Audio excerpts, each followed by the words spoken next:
Bonjour. Denis Chessou va nous quitter, donc il ne sera pas là avec nous cet après-midi. Et on va donc attaquer l'après-midi avec la présence, le grand plaisir que nous fait Pierre Rustin, qui travaille dans le laboratoire de l'INSERM à l'hôpital Robert Debré. Je crois qu'on peut l'applaudir parce que c'est vraiment un...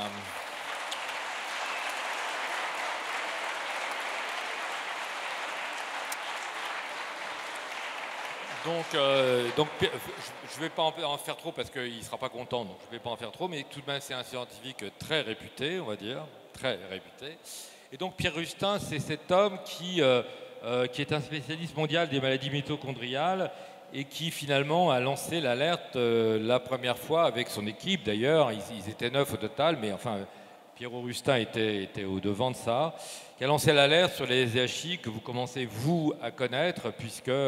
Je vous le disais ce matin, mais je le redis avec force, c'est vraiment grâce au mouvement des coquelicots que cette affaire des SDHI est sortie de son anonymat et que c'est devenu une question publique et politique importante.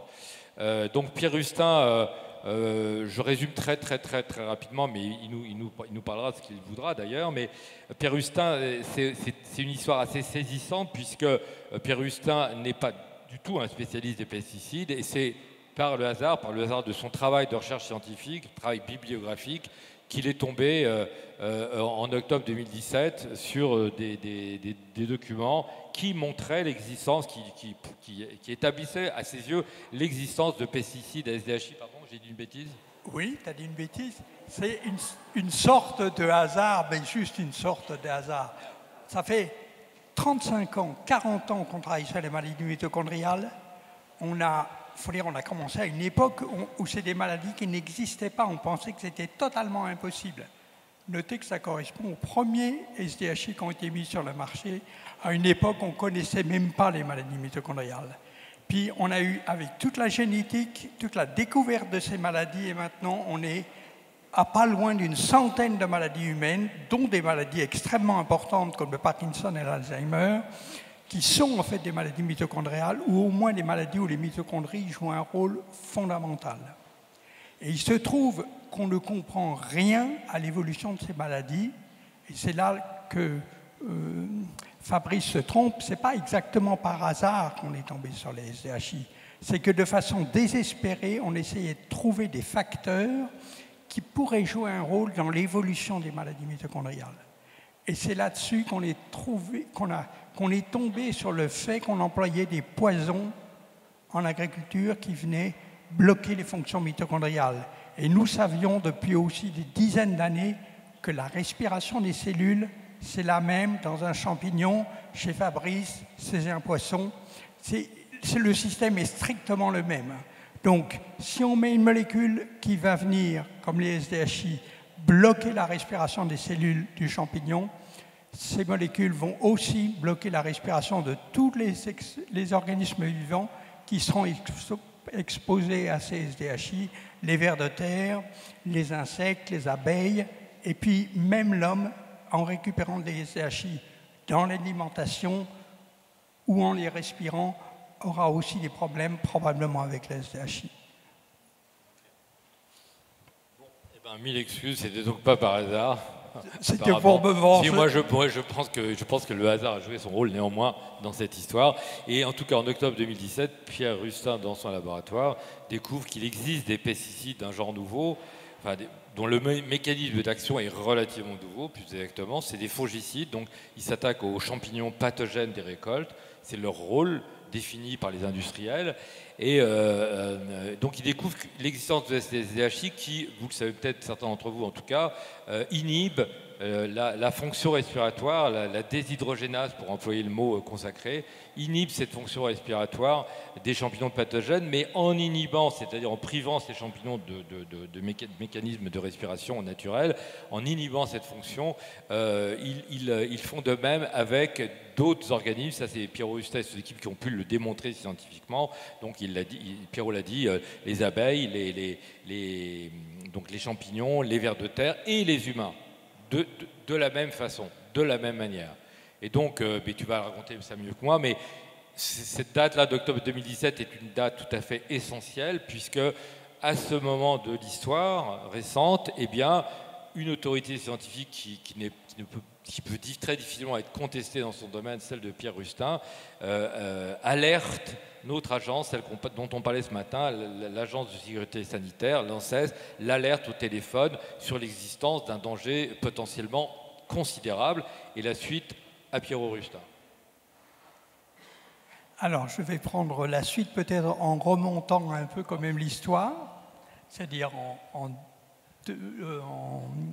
2017, pour dire que quand on a réalisé qu'on utilisait ces poisons, le jour même, je crois, j'ai téléphoné à l'ANSES pour leur dire qu'évidemment, il fallait arrêter le plus vite possible, et il me semblait évident qu'on allait arrêter le plus vite possible. Mes collègues m'ont dit « Pierrot, tu es complètement ridicule et naïf, bien sûr qu'on ne va pas arrêter comme ça ». Moi, j'étais convaincu que, vu la force des évidences scientifiques qu'il y avait pour dire que c'était une folie, l'ANSES forcément allait prendre la chose en main. Et la réalité, c'est qu'au bout de 6 mois de totale passivité, rien ne se passait. On a décidé de faire cette tribune dans Libération, la première, qui décrivait vraiment qu'il y avait un problème monstrueux dans l'usage des SDHI. La veille ou la semaine d'avant, on avait prévenu l'ANSES qu'on allait publier cette tribune et qu'il fallait faire quelque chose. Et devant leur inertie totale, on a finalement publié la tribune, suite à laquelle ils se sont auto-saisis du problème, comme ils disent. Juste un mot, donc la tribune a été publiée le 15 avril 2018 sur Libération. À partir de ce moment-là, évidemment, le secret, d'une certaine manière, était rompu. C'est-à-dire que c'était sur la place publique. L'ANSES était absolument obligée de réagir, de dire quelque chose. Et qu'est-ce qu'elle a dit? Elle a dit qu'il n'y avait aucun signal d'alerte qui justifierait de revoir les autorisations de mise sur le marché. Alors, le premier point qu'il faut réaliser, c'est que les signaux d'alerte, ils sont énormes. Parce que notre discours n'a pas été de dire au premier plan la santé humaine. Notre premier discours, ça a été de dire que les organismes dans les champs qui allaient recevoir les SDHI, ils allaient mourir. Que c'était catastrophique pour l'environnement avant tout, et en premier lieu. Ça, si vous avez suivi un petit peu l'histoire, ça passe toujours sous la nappe. L'ANSES n'en parle jamais. On ne parle jamais de l'aspect qui est pourtant fondamental, qui est dans la catastrophe, dans l'écocide auquel on assiste actuellement. Les pesticides, et en particulier les SDHI, jouent de toute évidence un grand rôle. Ça, c'est la première chose. Dans la réaction de l'ANSES, qui était de dire il n'y a pas d'alerte, c'est complètement fou, quoi. Alors, par contre, ce qui est vrai, c'est qu'on ne peut pas, à l'heure actuelle, attribuer la montée des Parkinson, des Alzheimer dans la population, et en particulier chez les agriculteurs, au SDHI, parce que maintenant, vous le savez tous, on est exposé à des centaines de molécules. Donc il est devenu de toute façon totalement impossible d'accrocher à un pesticide donné véritablement la causalité d'un phénomène de pathologie. Et sachant cela, toutes les études qui vont être financées maintenant pour des études, comme on dit, de cohorte, où on étudie par un grand nombre de personnes l'apparition d'une maladie en excès, toutes ces études sont promises à l'échec. On ne pourra jamais montrer que les SDHI sont la cause des Parkinson et des Alzheimer chez les agriculteurs. C'est fini. Il y a beaucoup trop de molécules. Ils le savent très bien. Tout le monde le sait très bien. Alors ça en était en 2018. Il faut dire quand même qu'à ce moment-là, nous, on est devenus un peu fous. Hein. On a eu une réunion que Fabrice a racontée dans son livre, où franchement, Paul Béni, qui travaillait avec moi, est sorti quasiment en pleurant. Ouais, il faut dire 2 mots de cette réunion, parce que, bon, donc, tribune publique, obligation pour l'ANSES de réagir publiquement. Au bout d'un temps, qui se chiffre quand même en plusieurs semaines, il y a un contact qui est fait avec le laboratoire de Pierrot Rustin, avec lui personnellement, et Paul Béni qui travaille avec lui, et qui propose une réunion sur l'affaire de la question des SDHI au siège de l'ANSES à Maison-Alfort le 14 juin 2018. Donc la tribune 15 avril 2018, la réunion avec les scientifiques le 14 juin 2018. Et là, en effet, il se passe quelque chose de très étonnant. qui, à mon sens, est une des clés de l'histoire. C'est-à-dire qu'au lieu d'être accueillis comme sinon des sauveurs, en tout cas comme des gens porteurs de grandes nouvelles scientifiques, puisque c'est de ça qu'il s'agit, Pierre vient de vous l'expliquer, il s'agit vraiment de grandes nouvelles scientifiques portées par des gens qui savent de quoi ils retournent. Et très peu de gens, évidemment, sont capables de comprendre les mécanismes qui font des SDHI de véritables dangers. Donc ils devraient être accueillis à ce moment-là comme des gens vraiment porteurs de nouvelles très importantes et très intéressantes par une agence publique payée par nous tous. Or, ils sont reçus comme des chiens dans un jeu de quilles, avec beaucoup de mépris, beaucoup de morgue, beaucoup d'arrogance finalement. On m'a raconté, puisqu'ils sont allés à 8 scientifiques, 8 des 9 signataires de la tribune, certains membres de l'ANSES tapent des pieds, d'autres ont des petits rictus, se moquent pratiquement ouvertement des scientifiques qui viennent leur apporter ces nouvelles très importantes. Pierre fait un exposé avec des slides, avec comment on appelle ça, des diapositives, voilà. Et il y a des commentaires désagréables qui sont donc proférés par des gens de l'ANSES et par des gens dont je vais parler tout de suite qui vont former le groupe d'expertise de l'ANSES, le GQ, le groupe d'expertise collective en urgence. Et les scientifiques qui sortent, qui ne sont pas des perdreaux de l'année, et je ne parle pas de Pierrot là en l'occurrence, bien qu'il ne soit pas un perdreau de l'année, mais je parle des autres qui sont là, eh bien deux d'entre eux m'ont dit que ça avait été la pire journée professionnelle de leur vie entière. C'est-à-dire qu'ils ont été maltraités au siège de l'ANSES et c'est totalement incompréhensible, sauf à imaginer une hypothèse, qui est la mienne d'ailleurs, d'une forme de collusion entre l'ANSES et les intérêts agro-industriels. En tout cas, cette réunion a lieu. L'ANSES annonce la création d'un petit groupe d'experts, le GQ, ce qui veut dire groupe d'expertise collective en urgence, constitué de 4 scientifiques qu'a choisi l'ANSES. Dans ce GQ qui va être chargé de faire un rapport d'analyse sur les SDHI, Pierre Rustin propose d'en faire partie, ce qui est infiniment logique puisqu'il est le seul à apporter ses connaissances scientifiques précises là. Roger Genet et la direction de l'ANSES refusent la présence de Pierre Rustin dans ce petit groupe minuscule de 4 personnes. Alors on continue l'histoire, Pierrot va continuer, mais donc on est en juin 2018 et là ce groupe de 4 scientifiques, si on peut dire, de l'ANSES se réunit pour travailler sur un rapport. Voilà, et alors le rapport qui est supposé être un rapport rapide, il faut dire que les données scientifiques sont toutes accessibles à ce moment-là, il n'y a aucune raison d'attendre, mais des mois et c'est seulement à la fin 2019 que ce rapport est produit, et d'une indigence que je ne peux pas vous décrire parce qu'il faut vraiment connaître le sujet pour bien dire en quoi il est indigent. Il est indigent parce qu'il ne tient pas compte des premiers travaux qui ont plus de 40 ans. Il ne tient pas compte de toutes les régulations de ces SDH qui sont extraordinairement compliqués, avec une prétention incroyable à comprendre alors que nous-mêmes on ne comprend pas. Et c'est un rapport quand nous on se disait entre nous, c'est totalement nul, quoi. Adosser une position de l'ANSES sur un rapport aussi vide, c'est incroyable. Et il se trouve que maintenant, l'ANSES a donné la patate chaude à l'INSERM, l'Institut national de santé et de recherche médicale, et maintenant, comme par hasard, l'ANSES n'a plus d'expertise sur la question. Il confie l'expertise à l'INSERM. l'INSERM qui ne s'occupera de toute façon que du volet humain sur lequel il est, on le sait déjà dès le début, très difficile de conclure. Tout l'aspect environnemental qui est fondamental dans les pesticides a totalement disparu. On en est à peu près là, avec quand même le renfort qu'on a reçu depuis 6 mois, d'une part d'une institution nationale qui est le CNRS, le Centre national de la recherche scientifique, qui va en plus nous auditionner la semaine prochaine, je crois, quelque chose comme ça, et qui vraiment voit avec nous ce qu'on peut faire maintenant. Et puis vous avez peut-être noté qu'il y a une semaine ou 10 jours, on a publié une grande tribune dans Le Monde avec plusieurs centaines de scientifiques et vraiment parmi les meilleurs scientifiques compétents sur la question des SDHI, et aussi beaucoup de gens qui viennent du Muséum national d'histoire naturelle, des écologues, des gens qui s'intéressent aux poissons, aux anguilles, aux petits mammifères et qui sont outrés du fait qu'on ne fasse rien actuellement, quoi. Un tout petit peu un mot en arrière de ce que vient de dire Pierre Rustin.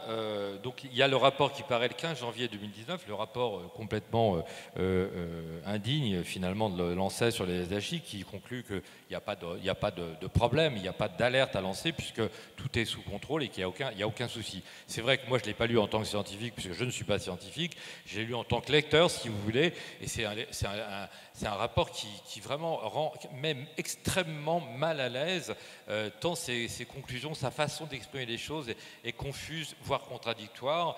J'ai pu constater qu'il y avait des oublis majeurs, des oublis par exemple d'études pourtant publiées et dont l'ANSES ne peut pas ne pas avoir connaissance. Donc c'est quand même mystérieux. Pourquoi ce rapport avec tant et tant de fautes dedans?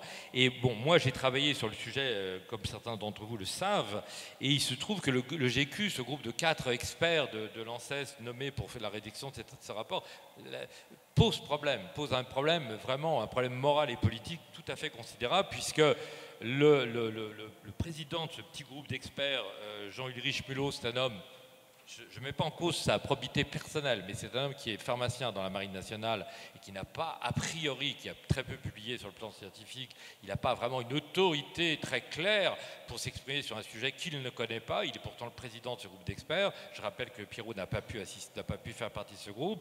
Il y a 2 autres personnes, l'un est médecin du travail à Lille, l'autre est chercheuse et enseignante à l'université de Rouen. Très bien, mais cherchons le rapport ensemble. Et la 4e personne, que j'ai fortement étriée dans le bouquin que j'ai consacré au SDHI, c'est une personne qui a, il faut bien le dire, partie liée avec l'industrie des pesticides et notamment l'industrie des SDHI, dont beaucoup de travaux ont été financés directement par l'agro-industrie, dont Syngenta, et à une hauteur très élevée, qui participe depuis très longtemps à des colloques internationaux payés par l'industrie sur les fongicides de synthèse et les SDHI. Bref, est-ce qu'il était acceptable qu'une personne aussi clairement en conflit d'intérêts puisse faire partie de ce groupe d'experts? Ma réponse est évidemment non. Et l'ANSES et cette personne d'ailleurs auraient dû estimer que ça n'était pas possible, que ça n'était pas concevable, que le conflit d'intérêts était majeur et que ce n'était pas acceptable. Et pourtant, c'est ce qui s'est passé. Et donc le rapport a eu lieu. Il s'est écoulé ensuite quelques mois. En effet, dans la dernière période, il y a ce que Pierre Rustin vous a dit. Le livre que j'ai écrit je veux dire, racontait toute cette histoire de manière très, très, très violente, il faut le dire, très virulente, je l'assume. L'ANSES a préféré se taire et ne pas répondre aux questions pourtant très concrètes posées notamment dans le livre, à la suite de quoi, quand même, se sont enchaînés des événements assez heureux. D'une part, il y a la persévérance que moi je salue bien bas de l'équipe autour de Pierre Rustin et Paul Bény, parce que c'est très remarquable. C'est une chance, personnellement, je trouve que c'est une chance inouïe pour nous, Français, de disposer de scientifiques à la fois de cette valeur et de cet engagement par rapport à la société, par rapport au bien commun, par rapport au bien de tous. C'est très exceptionnel et c'est très merveilleux. Moi, ça a été une surprise personnelle merveilleuse de rencontrer des gens comme Pierre Rustin, Paul Bény, son équipe. Ça a été vraiment, je ne sais pas, ça m'a rempli de joie, d'une joie profonde. Je me suis dit, tout n'est pas perdu, car en effet, on peut encore nouer des liens profonds, chacun étant à sa place, chacun dans son registre. Il est clair que je ne m'aventurerai jamais sur le terrain scientifique, je doute que Pierre Rustin ne s'aventure jamais sur le terrain journalistique. Mais la rencontre a été possible, c'est une rencontre extrêmement fructueuse pour nous tous, et dans la foulée donc, de la publication du livre en septembre 2019, eh bien, il y a eu pas mal d'événements. Il y a eu cette tribune signée par 450 scientifiques et médecins, dont certains de pays étrangers, lointains. C'est un truc qui emmerde abominablement l'agro-industrie parce que c'est imparable. Voilà, des gens qui mettent en avant leur réputation de grands scientifiques pour dire les SDHI sont une folie. Il y a eu donc Cédric Villani, que tout le monde connaît plus ou moins, qui a organisé une séance, puisqu'il dirige l'Office parlementaire des choix technologiques et scientifiques. Il a auditionné dans ce cadre-là Pierre Rustin il y a quelques semaines. Et le CNRS, en effet, comme le dit Pierre Rustin, et c'est très important, le CNRS en tant que tel s'est engagé, à mon sens, Pierrot nous le dira, mais à mon sens, autant que veut le faire un institut comme le CNRS, en soutien au travail scientifique, puisqu'il y a eu une publication d'une étude dans PLOS ONE, qui est une revue scientifique de réputation, un comité de lecture. Il y a une publication sur ce sujet spécifique des SDHI en octobre-novembre 2019. Bref, il y a tout un concours de circonstances qui fait qu'aujourd'hui, et Franck Laval va en dire quelques mots, on est en position, et Pierrot peut intervenir quand il veut, mais on est en position de demander des comptes sur la question des SDHI. Voilà. Avant que Pierrot termine et raconte tout ce qu'il a envie de raconter, c'est bien. Franck va nous dire quelques mots sur des. On a pris des initiatives juridiques importantes en ce qui concerne les SDHI. Et nous, je veux dire nous les coquelicots. Hein. Oui, on parlait. Vous m'entendez? Oui. Oui, alors dans la chronologie, on doit quand même rendre grâce à vous tous parce qu'on a quand même accompli une campagne suite à la sortie du livre de Fabrice qui fait suite à l'appel, et pas l'appel, mais à l'alerte de Pierre Rustin et de son équipe. Il y a eu une campagne que vous avez menée à travers la France sur les SDHI qui, rappelons-le, était un mot barbare que j'ai mis moi-même 2 mois avant de prononcer correctement. C'est jamais que 4 lettres pour début chimiste. Oui, mais je disais SIHD, bon, bref. Déjà, fongicide, quand on est un urbain, on a du mal à le faire la différence entre un pesticide, un fongicide, etc. Bon. Et donc, on a quand même appris assez rapidement, je trouve, sur ce sujet. Hein, souvenons-vous des mots barbares comme perturbateurs endocriniens qui, il y a 15 ans, étaient complètement imprononçables par tout le monde et qui, aujourd'hui, sont quand même dans le langage commun. Donc, les SDHI, c'est la même chose, mais en un temps très court. Donc, ça, c'est vraiment aussi une part du travail des groupes locaux qui ont relayé ça. Et Fabrice faisait part d'un élu, on peut la citer, c'est Delphine Bateau qui était un jour en réunion avec nous chez Pierre et qui disait « Ah mais les SDHI, mais c'est incroyable, on en parle partout et tout. » Alors oui, on commençait à en parler. Il y a des affiches partout dans ma circonscription. Donc si Delphine Bateau, qui est motivée, qui nous soutient sur cette affaire-là, a cette réaction-là, vous imaginez le poids que vous avez, que nous avons dans ce genre d'action. Donc souvent on a l'impression de faire coller 3 affiches pour rien. Bah non, les élus qui sont les gens qu'on interpelle à l'origine, sont intéressés et s'intéresseront au sujet-là s'ils voient que la population s'y intéresse. Donc ça, c'est la première chose. Et dans la chronologie, il y a la semaine tragique de l'ANSES, il y a 3 semaines, dont Fabrice a donné c'est une sorte de feu d'artifice, parce qu'on a fait une conférence de presse annonçant une procédure juridique dont je vais vous dire juste 3 mots. Le lendemain, on avait une équipe de joyeux-lurons devant l'ANSES qui demandait à parler, qui en a parlé ce matin, je crois, à Jeunesse. Le surlendemain, Pierre était auditionné par l'OPES, l'Office parlementaire dont on a parlé, et le tout dans la même semaine avec cette fameuse sortie dans la presse de cette énorme tribune de scientifiques qui est quand même un événement assez rare. Donc là, effectivement, pour la suite, maintenant, il y a plusieurs suites. Il y a les réponses, tu vas en parler tout à l'heure, potentiel de l'ANSES, et il y a l'action juridique. Alors un mot sur l'action juridique qui engage les coquelicots, puisque c'est une action juridique des coquelicots et de Génération Future et de France Nature Environnement. Nous sommes associés avec deux grandes ONG pour attaquer, alors c'est pas attaquer, le mot exact, c'est demander le retrait de l'autorisation de mise sur marché de 3 SDHI. On en a choisi 3, il y en a plein, mais sous les conseils de notre scientifique de renom, nous en avions choisi 3, alors qu'il y en a des il y en a 11. Il y en a 11. On a choisi 3 parce qu'ils font partie de la nouvelle génération de SDHI et qui sont encore plus toxiques que les premiers parce qu'au lieu d'être spécifiques de la SDH, ils bloquent aussi une autre partie de la respiration. Ils sont pires, les dégâts vont être encore pires sur l'environnement et potentiellement sur l'homme. Et c'est pour ça qu'on a sélectionné ces 3 molécules qui, en outre, et c'est à cela probablement que Fabrice faisait allusion tout à l'heure, une de ces molécules a été montrée comme cancérogène par des travaux de l'ANSES en 2012. Ça va être dur, là.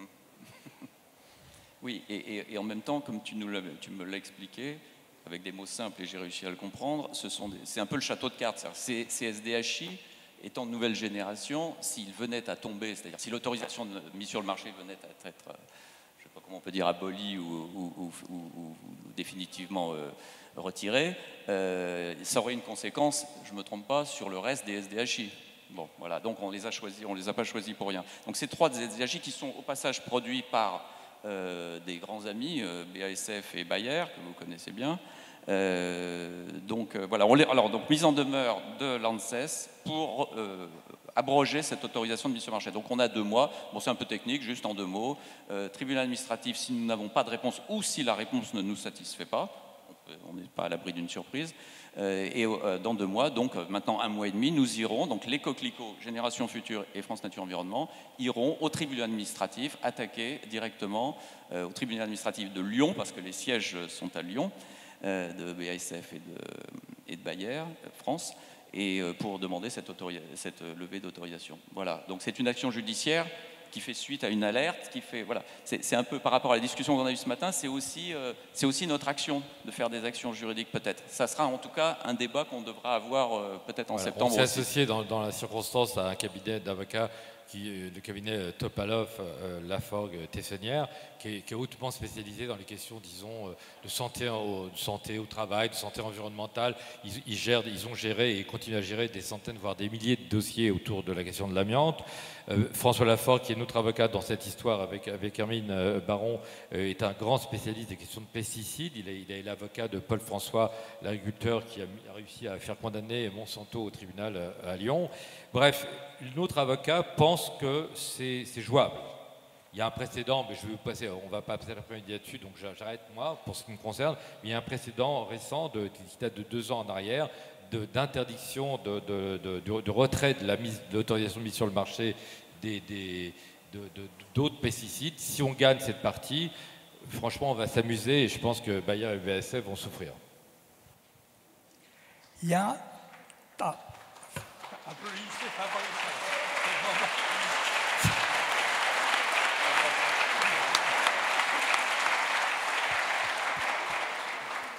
Il y a 3 éléments qu'il faut ajouter. Le premier élément, il est extrêmement important parce qu'il devrait suffire à lui tout seul à remettre en cause les autorisations de mise sur le marché de ces SDHI. C'est que personne, pour le moment, n'a démontré l'intérêt en termes de bénéfice-risque. C'est extrêmement important parce que, en théorie au moins, c'est le critère pour donner des AMM. Une molécule qui a un bénéfice nul, avec des risques énormes, et c'est le cas des SDHI. Il faut savoir que Monsanto, mais aussi les chambres d'agriculture, ont publié des données dans lesquelles il est montré que pour le blé ou le colza, par exemple, les SDHI, leur effet, c'est quelques pourcents, 3%, 4% d'effet sur les rendements, peut-être.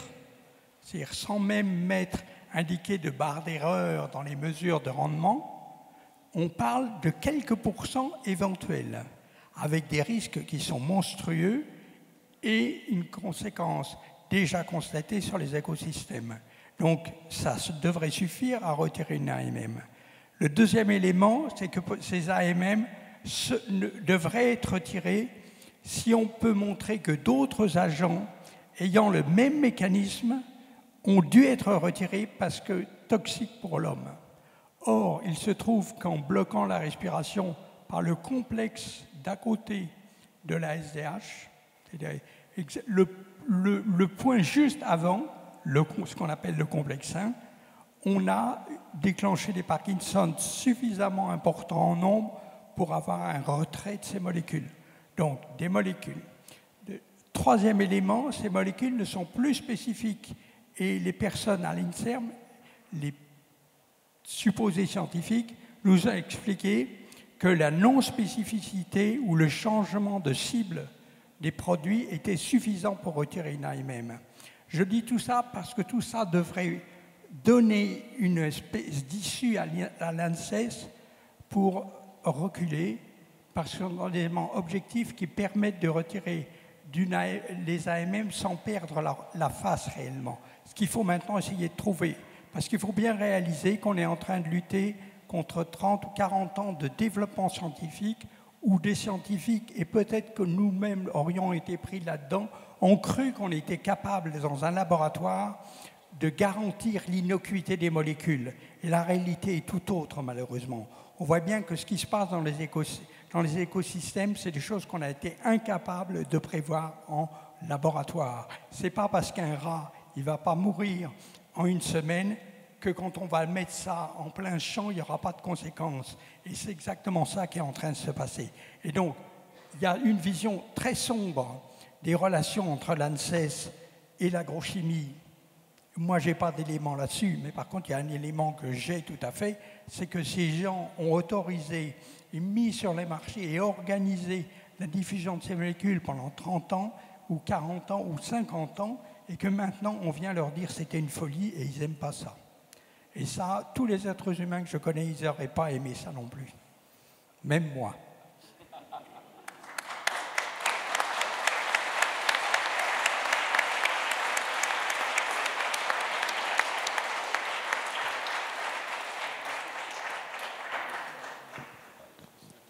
Dernier mot de l'avocat, on a de très fortes chances de gagner. Alors on ne gagne pas souvent des procédures, les écolos, mais là on a de très fortes chances au tribunal administratif. Toi, je te retiens, toi.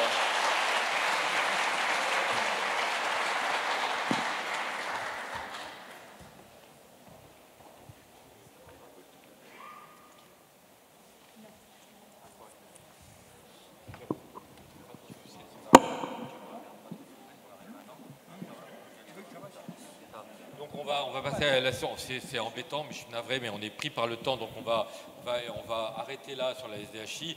Simplement, ce que je veux vous dire, c'est qu'évidemment, il faut continuer, il faut appuyer encore davantage, poser des questions, me semble-t-il, aux agences régionales de santé dont vous dépendez.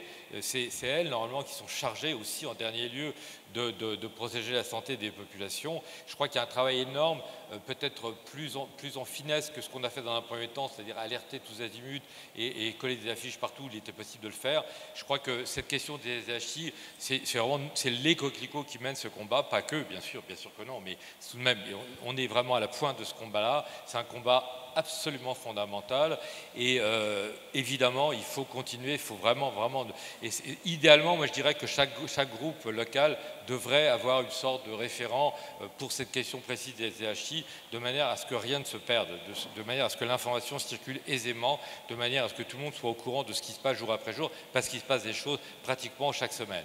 Voilà, et je veux remercier très très spécialement et super chaleureusement Pierre Rustin qui nous a fait la grande amitié de venir nous parler aujourd'hui des SDHI. Merci.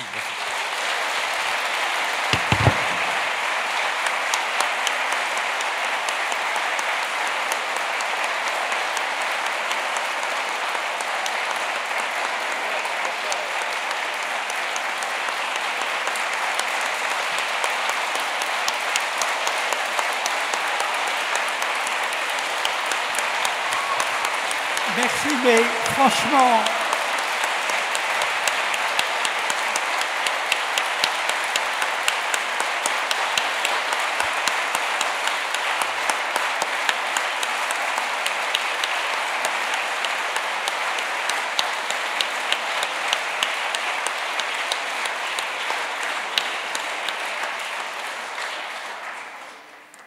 n'importe quel scientifique, face à des évidences comme ça, aurait une autre réaction. J'en suis franchement convaincu. Ben, si, je pense que c'est vraiment humain, ça n'a rien d'extraordinaire. Je pense que vous tous, vous auriez réagi comme on a réagi. On n'a pas remis en cause quoi que ce soit pour nous, ça ne va pas. On a simplement réagi humainement, c'est un problème complètement effroyable. Et voilà, c'est tout, quoi. Ça ne nécessite pas des traits d'applaudissements.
Je me sens un peu seul là. Normalement, là, ce qui suit, c'est un truc qui est très important pour nous, enfin, nous semble-t-il, hein, au Coquelicot. C'est un truc sur les métabolites.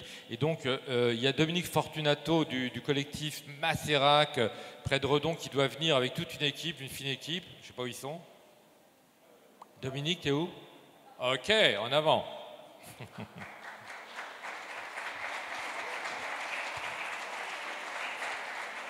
Donc, voilà, pendant qu'ils s'installent, on avait prévu quelque chose qui ne peut pas se passer tout à fait comme on l'avait imaginé. Normalement, il y avait 2 collectifs qui venaient parler d'une question très peu connue, très mal connue, qui s'appelle les métabolites dans l'eau.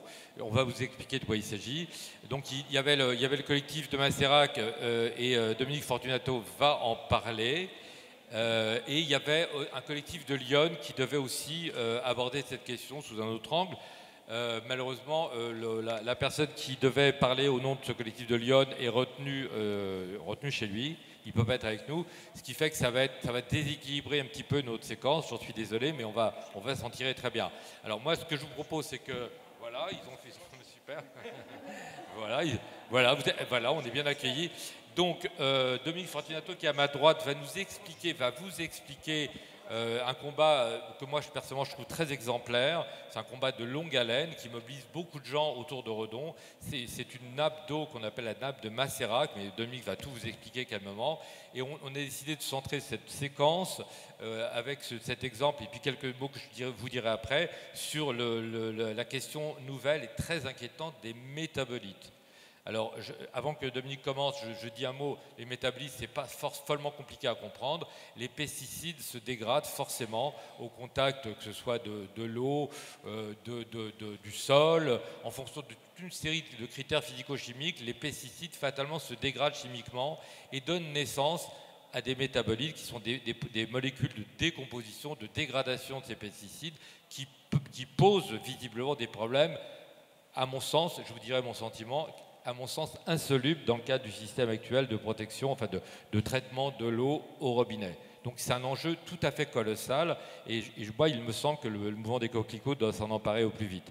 Et je passe la parole à Dominique Fortunato. Voilà. Bien, alors en fait, c'est une histoire de pollution cachée dans cette eau claire si limpide. Je vais commencer par une citation. Si on inclut les métabolites et les produits de dégradation des molécules de matières actives, on a dans l'environnement des milliers de molécules dont on ne sait absolument rien. L'exposition massive de la population par l'air, l'eau et surtout l'alimentation nous inquiète fortement. Citation encore, les pesticides posent un problème de santé publique. Alors, ces propos ne sont pas affirmés par quelques bandes d'écolos emmerdeurs, mais par Thierry Panaget, ingénieur d'études à l'Agence régionale santé Bretagne, et Thierry Burlot, le tout nouveau président de l'Office français de la biodiversité. Ce sont des propos qui ont été tenus lors du carrefour des gestions locales de l'eau à Rennes les 29 et 30 janvier dernier. Et l'animateur Denis Chessou, qui était là ce matin, présent en animation sur ces 2 jours, a conclu en disant « Nous sommes des cobayes sur une paillasse de laboratoire ». Alors, en écho à ces propos alarmants, la présidente de la FNSEA durcit le ton, accuse les médias de présenter de façon biaisée les résultats du plan Ecophyto. Elle ose affirmer que les achats des produits classés les plus dangereux, les cancérigènes, mutagènes, reprotoxiques, CMR, ont reculé de 15%.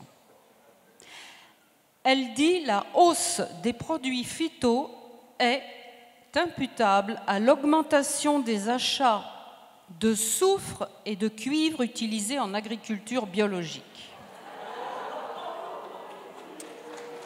Il faut oser.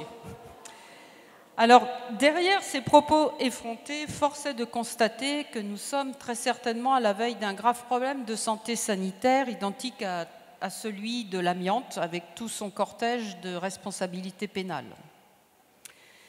C'est dans ce contexte de contamination généralisée de nos ressources que quelques citoyens du Nord Loire-Atlantique, plus précisément la région de Guémené-Pinfo-Redon, ont fédéré leur motivation, leur énergie et leurs compétences pour partir à la reconquête de la qualité de l'eau du robinet qui leur est distribuée. Avec une petite particularité, c'est que nous sommes aux confins de 3 départements, 2 régions. Ça veut dire 2 préfets, dont la préfète d'Ille-et-Vilaine, mais celui du 44 n'est pas mieux, et 2 agences régionales de santé. Alors c'est déjà pas simple avec une seule entité interlocutrice, mais là on multiplie les problèmes par 2. Alors depuis novembre 2018, il y a plus de 500 sympathisants et adhérents qui se sont fédérés pour lutter et dénoncer le poids des lobbies de syndicats agricoles, des coopératives et de l'industrie agrochimique, tous responsables de la persistance des pollutions agricoles. Et nous, collectif sans pesticides de Macérac, nous dénonçons l'écheveau inextricable d'entités administratives qui protègent leurs représentants et ne sont là vraiment pour brouiller les pistes. L'eau qui est distribuée sur Macérac à 20 000 habitants du secteur est contaminée depuis des décennies par du désherbant à maïs dont le métabolite est l'hexamétholachlore. Le collectif a effectué un important travail de recherche sur les métabolites. Alors, comme l'a dit Fabrice, il faut savoir qu'une fois dans l'environnement, chaque substance pesticide épandue sur le sol se dégrade rapidement en moins d'1 mois au contact de l'eau, de la terre, et donne naissance en moyenne à 6 métabolites par substance active. Alors si vous pouvez essayer de retenir juste quelques chiffres, je sais bien que ce n'est pas simple sur la digestion, mais c'est important. Donc une substance active peut génère en moyenne 6 métabolites. Donc pour l'eau produite par les usines de captage qui ne possèdent pas de système de filtration, et c'est le cas de Macérac. Les grosses usines de captage disposent d'un système de filtration des métabolites, pas Macérac. Eh bien, ce sont actuellement, d'après nos recherches, plus de 500 métabolites qui sont présents dans l'eau du robinet. 500 métabolites. Et Macérac est loin d'être un cas unique et loin d'être le cas le plus pollué, parce qu'on a en Loire-Atlantique toute la région du Muscadet, la région viticole et maraîchère, qui est largement polluée aussi. Alors, les chiffres que je vais vous citer sont édifiants. Ils sont issus d'une banque de données gouvernementale, la BNVD. Donc, c'est la Banque nationale de vente des produits phyto de distributeurs. Donc, ces chiffres sont connus de tous nos responsables. Sur le bassin versant du Don et du Canut, la zone qui concerne Macérac, il a été vendu en 2017 172 tonnes de pesticides. 172 tonnes, ce qui représente 231 substances actives. Donc déjà, vous pouvez multiplier par le nombre de 6 métabolites, vous avez à peu près l'idée du nombre de métabolites. Donc, sur ces substances, qui représentent, on va prendre les 51 premières substances, qui représentent 92% du tonnage, donc c'est très significatif. Sur les 51 premières, il y a 20 substances seulement qui disposent de métabolites étalonnés. Alors, un métabolite, lorsqu'il est étalonné, il présente, si je puis dire, l'avantage d'être recherchable par les laboratoires. On peut le déceler, le quantifier. Donc, sur les 51 premières substances qui représentent 92% de ce qui a été vendu sur notre secteur, seules les 20 premières substances disposent de métabolites étalonnés, donc recherchables, c'est-à-dire 40 métabolites que l'ARS peut rechercher, c'est-à-dire 13% de l'ensemble des métabolites. Ça veut dire qu'il y a 87% des métabolites qui ne sont pas recherchés par les agences régionales de santé. Les 31 autres substances, c'est plus facile, il n'y a aucun étalon.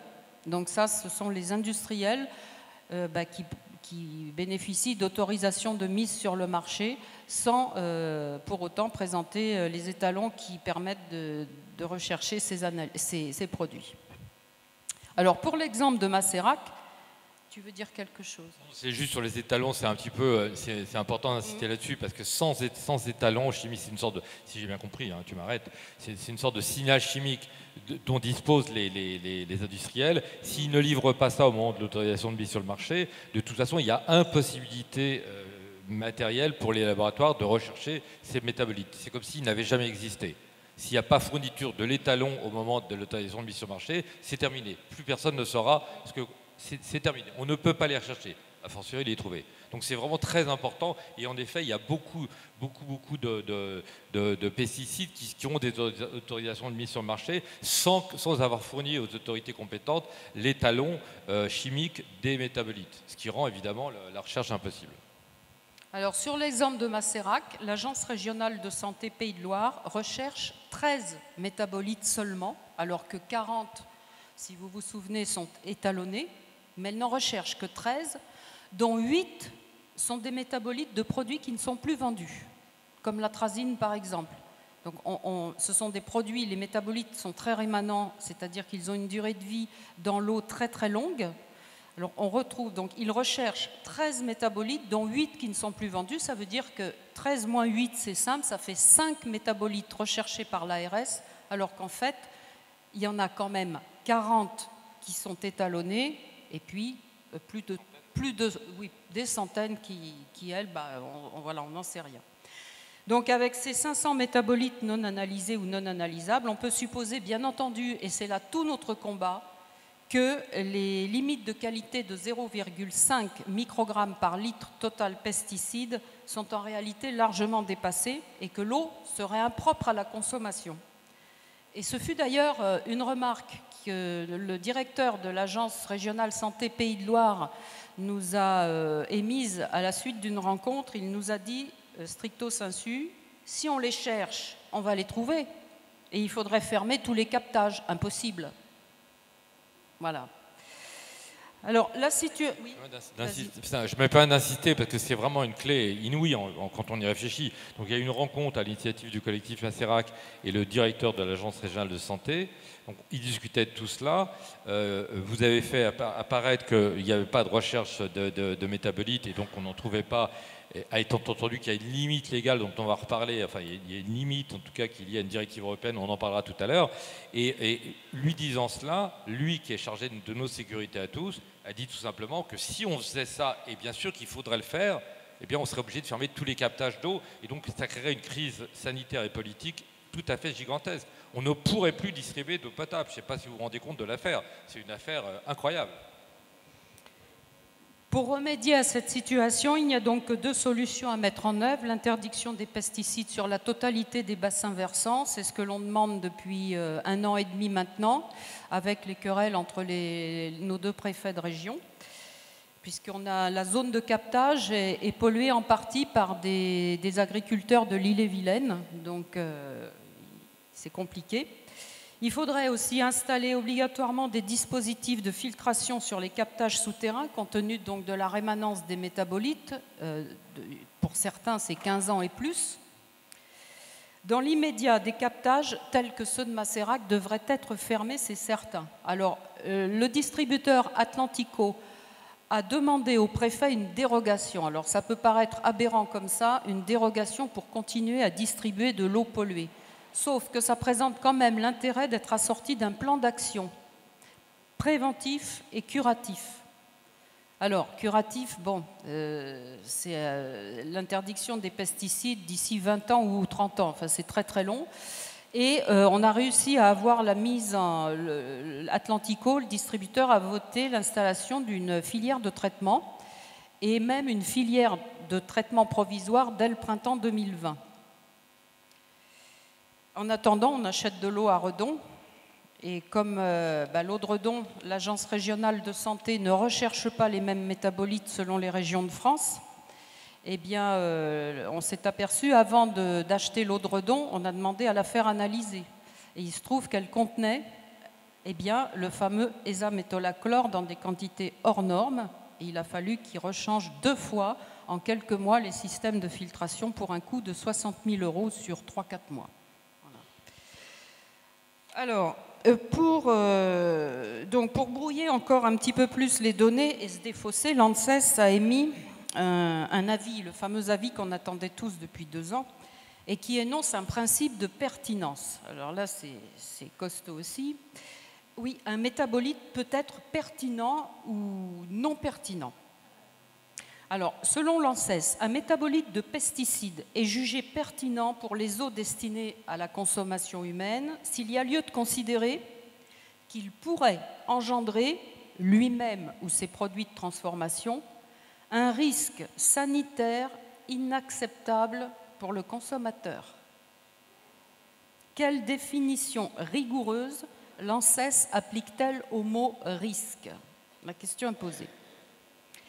Pour évaluer sa pertinence et les différents seuils de toxicité, l'ANSES applique une méthodologie infaillible en plusieurs étapes. La première consiste à rechercher, à identifier si le métabolite présente une activité comparable à celle de la substance mère, celle de la substance active. Là, il a des chances d'être jugé pertinent.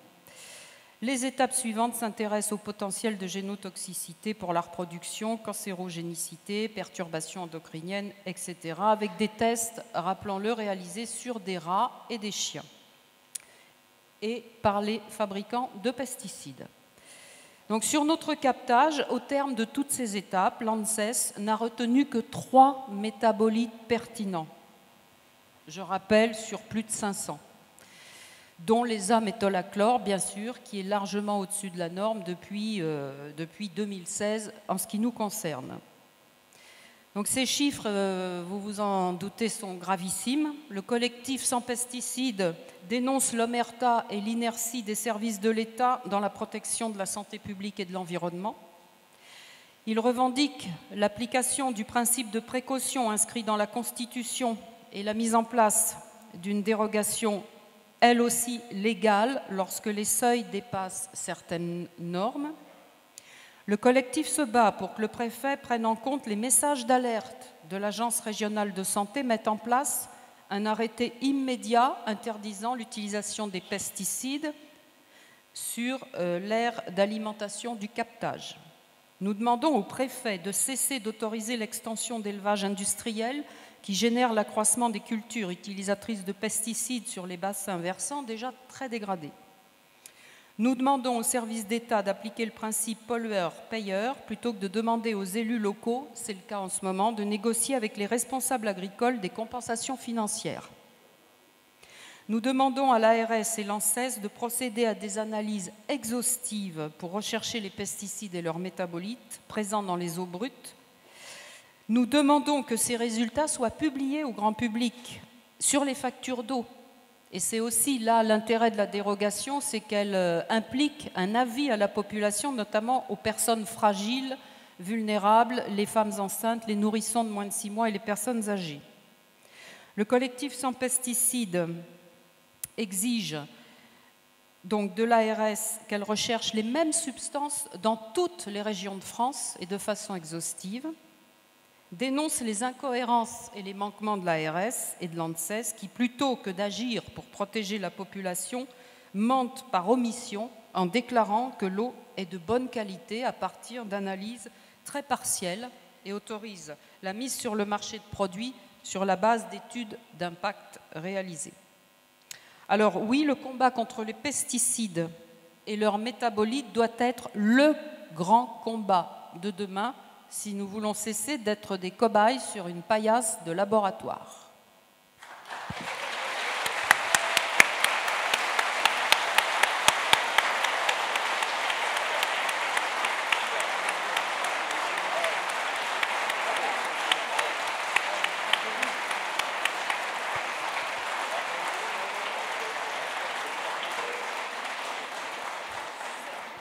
Ouais, c'est très beau, ouais, en effet. Très beau. Donc moi je vais vous dire quelques mots généraux sur la question des métabolites. C'est une découverte très récente, donc incertaine et fragile. Vous me pardonnerez si je commets quelques erreurs. De toute façon, ce sera des erreurs de détail, me semble-t-il, parce que j'ai quand même pas mal lu de choses ces derniers temps, au contact d'ailleurs du collectif de Macérac, qui m'a fait comprendre pas mal de choses. C'est une question décisive, parce que les autorités, les ARS, c'est-à-dire les agences régionales de santé dont parlait Dominique, l'ANSES, dont on a déjà beaucoup parlé, et les fabricants de pesticides, bien sûr, et donc nos amis de la FNSEA et tous ces gens-là, tout ce système-là qu'on rejette si fort, est perdu. Il faut comprendre que ce système est en perdition. C'est-à-dire qu'en appliquant le système est absolument hors de contrôle, et en appliquant des règles rigoureuses, exhaustives, c'est ce que disait Dominique, le système s'effondre tout simplement sur lui-même. Pourquoi? Parce qu'il y a des règles, il y a une directive européenne qui implique que des eaux ne doivent pas dépasser, destinées à la consommation humaine, ne doivent pas dépasser pour un pesticide unique 0,1 microgramme par litre d'eau, donc un pesticide unique 0,1 microgramme, et la totalité des pesticides présents 0,5 microgramme par litre. Au-delà, il y a un problème qu'il faut traiter, et donc une sorte d'impasse. Et donc tout ce système, chacun à sa place, a à régler la question de savoir comment ruser avec la pollution gravissime de l'eau, de manière à pouvoir continuer à fournir une eau qui est déclarée potable au robinet. Or, de plus en plus, elle ne l'est plus. Et ce que disait Dominique à propos des pesticides, enfin des métabolites jugés pertinents, évidemment, c'est une clé. Moi, j'ai pu, en me renseignant à droite à gauche et en lisant pas mal de choses, restituer une certaine cohérence à cette histoire. C'est-à-dire que ça vient de très loin. Il faut comprendre que l'agrochimie est toujours en avance sur nous, parce qu'ils ont beaucoup de moyens financiers et matériels, beaucoup de communicants, beaucoup de gens qui réfléchissent avec un petit peu d'avance, parfois plusieurs années d'avance sur l'état réel de la société. Ils ont compris il y a déjà au moins 10 années que la question des métabolites était une question fondamentale. Pour la raison simple, comme l'a dit Dominique, qu'un pesticide se dégrade en un nombre X de métabolites. Les documents officiels, je dis bien officiels, ce n'est pas moi qui les ai écrits, ce sont des documents de l'administration, de divers services administratifs, écrivent noir sur blanc sans se gêner que de nombreux métabolites sont plus dangereux, plus toxiques, plus problématiques que la molécule d'origine, la matière active qui donne naissance aux métabolites. Et donc c'est déjà en soi très très impressionnant. S'ils sont plus toxiques que la molécule d'origine et qu'on ne les recherche pas, on voit bien qu'il y a un problème colossal. Et donc l'industrie a préparé en amont, par des systèmes très sophistiqués de lobbying, notamment au niveau de la Commission européenne. Ça a commencé en fait aux États-Unis, où il faut dire les lobbies agro-industriels font la loi encore plus, si c'est possible, qu'au niveau européen. Donc ça a été préparé aux États-Unis, et puis c'est venu en France, dans le cadre de groupes de travail de la Commission européenne de l'EFSA plus exactement, qui est une agence européenne équivalent au niveau européen de ce qu'est l'ANSES chez nous. Il y a eu des groupes de travail qui ont commencé à réfléchir, parce que c'est sans issue, il n'y a pas de solution dans le système actuel, puisqu'on est sûr à 100% que si on fait une recherche exhaustive des métabolites, on crève le plafond et on dépasse de très loin dans de très nombreux endroits, et ça porte sur des millions et des millions de consommateurs en France, on dépasse cette limite de 0,5 microgrammes par litre. Et donc ils ont préparé le terrain, et c'est eux qui ont fait surgir cette notion miraculeuse pour tout le monde, pour tout le système, de métabolites non pertinents. Alors là, c'est quand même extraordinaire, parce que Dominique nous le disait, l'ANSES qui a été saisi par les DGS, mais c'est des histoires, ils sont parfaitement conscients de ça, je le sais, ça se voit à la lecture de leurs documents. Ils sont conscients qu'ils sont dans une impasse. La DGS, qui est la Direction Générale de la Santé, donc c'est le ministère de la Santé, a saisi l'ANSES, a dit, alors cette histoire de métabolites, qu'est-ce qu'on fait? Et comme il y a cette notion qui a été inventée, j'ose le dire, par l'industrie, de métabolites pertinents et de métabolites non pertinents, la DGS a saisi l'ANSES, qui a publié un rapport en mai 2019 sur cette question des métabolites pertinents et non pertinents. Et en effet, ils ont déclaré pertinents 3 métabolites. Et en fait, ils analysaient dans ce document 9 métabolites, alors qu'il y en a des centaines, voire des milliers, plus vraisemblablement des milliers. Donc 3 pertinents et 6 qui ne sont pas pertinents. Alors, c'est fabuleux parce que les pesticides qui sont pertinents, ils restent, les métabolites qui sont pertinents, on les considère à l'égal des pesticides. Et c'était la loi jusqu'à ces dernières années, c'est encore la loi, grosso modo, c'est encore la loi. C'est-à-dire que le pesticide, soit pesticide, matière d'origine, ou qu'il soit un métabolite, il est traité de la même manière. Autrement dit, si vous dépassez pour l'ensemble des molécules présentes dans l'eau 0,5 microgrammes, que ce soit des pesticides ou métabolites, ça ne va pas. On ne peut pas distribuer une eau dans ces conditions-là.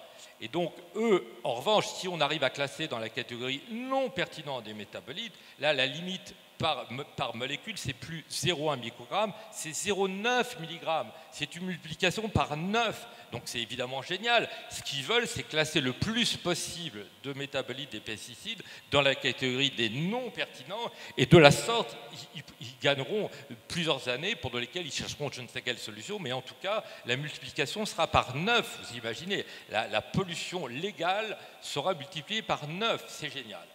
Sachez qu'il y a une bataille européenne dans ce domaine, on ne le sait pas assez, mais il y a un pays comme le Danemark qui fait de la résistance, il faut le saluer. Le Danemark refuse de considérer l'existence de métabolites pertinents ou non pertinents. Le Danemark dit métabolite, c'est un métabolite, c'est à l'égal d'un pesticide, on les calcule à l'égal, pesticide ou métabolite, quel qu'il soit, d'où qu'il vienne.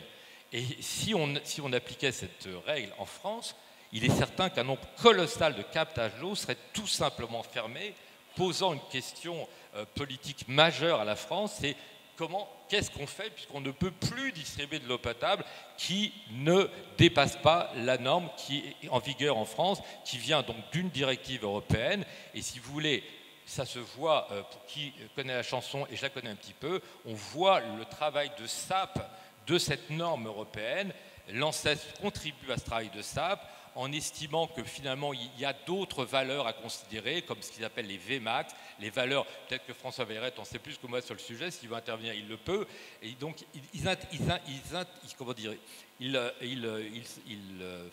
introduisent dans la discussion d'autres valeurs qui sont très fumeuses, très brumeuses, dont j'ai cherché l'origine, et que je n'ai pas trouvé, on ne sait pas ce que c'est pas une valeur tout à fait, enfin, ça n'a même pas aucune valeur scientifique stricte, mais en s'appuyant sur cette valeur maximale, la Vmax, eh bien, ils estiment qu'ils peuvent dire qu'il n'y a pas de danger sanitaire, on dépasse la norme, mais non, il n'y a absolument aucun problème. Et en fait, il y a un travail absolument conscient des lobbies agro-industriels et à mon sens soutenu par le ministère de la Santé, la Direction générale de la Santé, les agences régionales de la santé et l'ANSES, non pas forcément pour les mêmes raisons, mais simplement pour sauver un système en perdition. Il y a un travail de ça pour que cette norme européenne qui nous protège tous, enfin, qui nous protège tous, en tout cas c'est une norme très importante, 0,1 microgramme par litre par pesticide et 0,5 pour l'ensemble, ils veulent faire sauter cette norme. Et nous, Coquelicot, me semble-t-il, on a le devoir absolu de soutenir nos amis de Macérat, bien sûr, et de lancer autant qu'il sera possible des recherches bassin par bassin auprès des agences régionales de santé, obliger les agences régionales de santé à publier les chiffres, dire quels sont les métabolites qui sont recherchés, pourquoi certains, un très petit nombre sont recherchés. Il faut savoir qu'il y a peu de laboratoires qui sont capables de détecter des métabolites en France. Donc c'est un système qui est perdu d'avance. Vous comprenez bien que si on veut vraiment faire ce travail, c'est aujourd'hui impossible. Donc si la pression sociale, notamment au travers des coquelicots, est suffisante, alors à mon sens, on peut espérer acculer les agences régionales de la santé, la Direction générale de la santé et l'ANSES à ouvrir les comptes, à regarder ce qu'il en est. Et nous, on peut exiger, et il faut exiger que tous les métabolites soient recherchés. Et je vous assure que obtenir ça, c'est faire sauter la totalité du système des pesticides. Alors, je ne dis pas qu'on y arrivera parce que, précisément, c'est très dur. L'idée de faire sauter le système des pesticides paraît encore très compliqué pour nous. Mais néanmoins, retenez, selon moi, c'est très important de retenir que si on trouvait la force sociale d'interroger la société en profondeur sur cette question des métabolites, on s'en rendrait compte que l'industrie des pesticides, on le sait, mais on pourrait le démontrer par cet exemple, est totalement folle, totalement hors de contrôle, et qu'elle a produit une nuée pratiquement sans limite de molécules qui, en fait, rendent l'eau dite potable imbuvable en vérité et problématique pour la santé des humains. Et c'est ça que révèle la question de la nappe de Macérac, et c'est ça que les coquelicots, à mon avis, doivent mettre en musique dans les semaines, dans les mois et peut-être dans les années à venir. C'est une question, il faut mettre ça en forme, j'en ai bien conscience. On n'est qu'au début, on est vraiment dans le prologue de ce qui pourrait devenir une très grande bataille des coquelicots, c'est-à-dire s'attaquer à la racine du mal. On nous vend parfois fort cher une eau prétendument potable, et il est absolument certain à 100% que cette eau, l'eau que vous buvez, si vous buvez de l'eau potable, contient un nombre X, mais vraisemblablement très important, de métabolites de pesticides, et dans le tas, nécessairement, forcément, indiscutablement, des métabolites dangereux pour la santé des humains. Donc voilà, je crois que c'est très très important d'avoir ça dans la tête. Ça peut être un combat central des coquelicots de demain, et je crois que c'était très important de vous en faire part, vraiment. Voilà.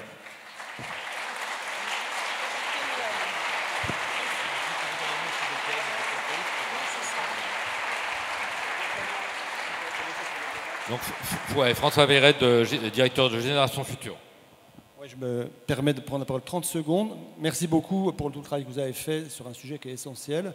Alors évidemment, tout à fait d'accord avec ce qui a été dit sur les métabolites pertinents et non pertinents. Alors c'est une affaire européenne, le lobby, il a été fait au niveau de l'Europe par l'industrie pour essayer, c'est toujours la même chose au niveau de l'Europe, de trouver des dérogations à un système. Le système, au début, directive 4 sur l'eau, sur les pesticides, c'est le principe de précaution. En gros, à l'époque, dès qu'on arrive à 0,1 microgramme par litre, c'est-à-dire le seuil analytique, on considérait qu'on était en dehors de la situation normale et il fallait donc qu'on ne pouvait plus distribuer l'eau. Voilà. Principe de précaution. Alors, l'industrie revient par derrière pour faire sauter le principe de précaution et à la place du principe de précaution, elle réimpose le système d'évaluation du risque. C'est comme ça dans toutes les situations en environnement santé. L'évaluation du risque, on dit, ben voilà, on va calculer des doses qui sont considérées comme sûres. Et l'affaire des métabolites pertinents, c'est ça. Ceux pour lesquels on considère qu'il y a un problème sur la santé, ben on les soumet à la règle générale. Les autres, on leur donne un niveau beaucoup plus acceptable. Ce qui est un dévoiement complet du système originel, un recul par rapport au système originel qui était vraiment sur le principe de précaution. Et puis les Vmax que tu as rapidement évoqués, c'est encore pire. Enfin, je ne sais pas si on peut parler de pire comparé entre ces situations, mais un exemple, l'atrazine, donc 0,1 microgramme par litre toléré par litre d'eau à la distribution, donc le polluant pesticide le plus fréquemment trouvé dans les robinets en France. La Vmax, c'est-à-dire la valeur sanitaire maximale calculée donc dans le cadre de l'évaluation du risque, aujourd'hui c'est 60 microgrammes par litre, c'est-à-dire 600 fois plus importante, 600 fois plus importante que la valeur européenne qui est basée sur le principe de précaution, qui était une grande victoire à l'époque dans les années 90. Donc recul formidable, et ça permet de déroger aux situations d'interdiction de distribution de l'eau. Et je me suis cassé les dents avec 3 ministres de la Santé sur cette affaire, en tête à tête, en leur disant « mais expliquez-moi cette situation ». Et ils ont essayé de m'expliquer à chaque fois que c'était un progrès pour la santé publique. Je dis, expliquez-moi comment distribuer une eau 600 fois plus polluée avec un produit qui est reconnu aujourd'hui comme un cancérogène possible et puis un perturbateur endocrinien avéré, c'est bien pour la santé publique. Alors c'est tellement élevé la Vmax qu'on ne l'atteint jamais dans les captages. Déjà quand on est à 2, c'est déjà bien blindé.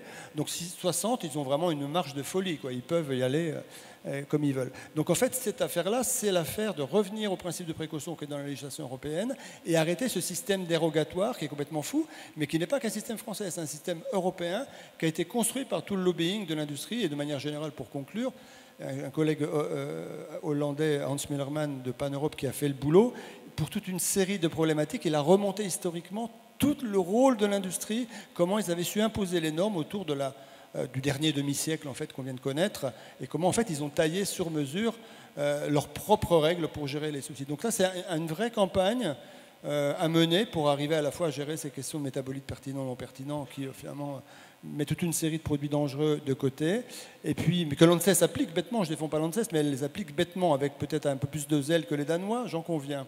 Mais voilà, ils pourront dire c'est les normes européennes, c'est les guidelines, c'est les lignes directrices. Et puis, de la même façon, sur ces dérogations, là, c'est le ministère de la Santé qui peut aujourd'hui, en 2 minutes, sortir de cette affaire. Parce qu'il y a une note de la Direction générale de la Santé de décembre 2010 qui a décidé qu'on sortait de l'ancien système. On ne tolérait que 20% de la Vmax pour tolérer 100%. En une simple signature, on a multiplié par 5 le seuil de tolérance et ça, c'est pas normal. Donc une campagne à laquelle on serait heureux de s'associer. Alors, oui.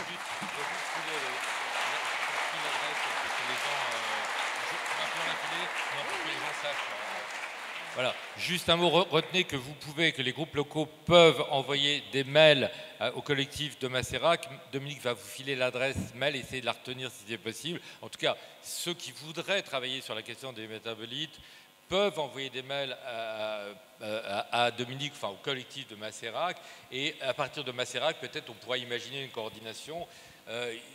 Il va falloir de toute façon imaginer une stratégie, me semble-t-il, nationale autour de cette question des métabolites. Dominique, c'est quoi l'adresse en question du collectif? Alors, c'est collectif.pesticides, au pluriel, .macerac, M-A-2-S-E-R-A-C, @gmail.com. Alors juste pour une petite précision, si dans vos régions vous voulez vous intéresser de près aux analyses qui sont réalisées dans votre eau potable, il y a ici Étienne Dervieux qui a cofondé le collectif Big Data. Alors c'est une base de données extraite à partir de données officielles de la BNVD, des données gouvernementales du ministère de la Santé, de l'environnement. Et donc on peut vous trouver, on peut vous extraire plein de données qui concernent les eaux souterraines comme les eaux de surface. Donc on présente ça sous forme de cahiers qu'on appelle les cahiers Big Data. Et vous avez commune par commune, bassin versant par bassin versant, vous avez comme ça des données qu'on peut mettre en forme sous forme de graphiques. Ça permet déjà d'interpeller les élus, ça permet aussi de faire des réunions publiques, ça touche le grand public, c'est très clair, très synthétique et ça peut être décliné vraiment bassin versant par bassin versant. C'est un outil qui est formidable. Voilà, vraiment je le vante. Nous, Macérac, on est en train, donc il y a eu 3 cahiers de sortie. Le premier, ça a été la baie de Lannion. Le deuxième, c'est l'Angouette. Et là, Étienne travaille actuellement sur Macérac. Voilà, donc si vous êtes intéressé, vous pouvez voir avec Étienne pour envisager un travail de collecte des données très fines sur votre zone de captage. On passe la parole une seconde à Étienne Dervieux, qui est le créateur de cette banque de données géniale, il faut bien le dire. Je la connais, c'est bien. Alors, on n'a pas créé la banque de données, on s'est contenté de récupérer les données du gouvernement et de les mouliner pour en tirer un point de vue. Et un point de vue suivant les questions qu'on nous pose. Je voudrais vous poser une question. Savez-vous quel est le pesticide qui est le plus vendu, un herbicide, le plus vendu après le glyphosate? C'est le prosulfocarbe. Le prosulfocarbe, il n'a pas de métabolite connu. Enfin, il a un métabolite connu, mais qui n'est jamais analysé. Donc, si vous voulez, au niveau de vos captages propres, captage souterrain, mais captage de surface. Par exemple, le Rodon, dont Dominique vous a parlé, est un captage de surface pris dans le canal de Nantes à Brest, alors que Macérac est un captage souterrain. Donc les données ne sont pas tout à fait les mêmes.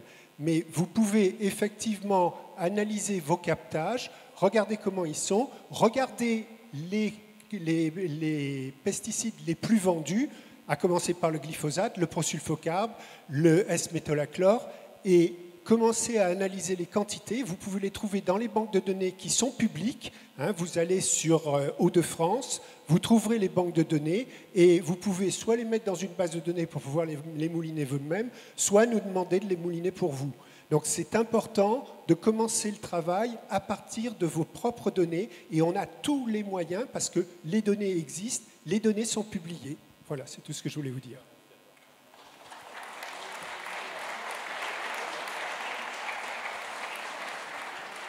C'est parti. Donc au début, les pesticides. Ensemble. C'est juste pour qu'on ait la note. On y va. Les pesticides.